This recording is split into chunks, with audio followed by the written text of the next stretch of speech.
আমরা মেলা যাওয়ার জন্য বাড়ি থেকে বের হয়েছি। হ্যাঁ, যাচ্ছি এখন মেলা।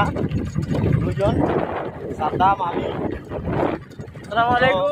মেলা গিয়ে দেখাচ্ছি তোমাদের।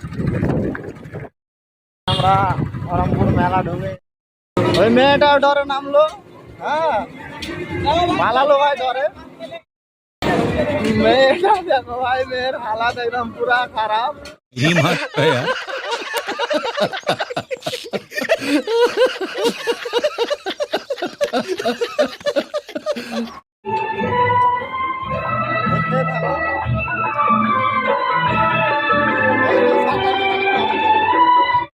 ধরমপুরের মেলাতে চাউমিন টমিন পাস্তা খেয়ে নেবো, দিয়ে বাড়ি চলে যাবো।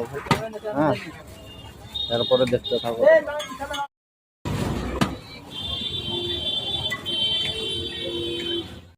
এবার আমরা চললাম বাড়ি। হ্যাঁ, আমাদের চাউমিন খাওয়া হয়ে গেল, বাড়ি।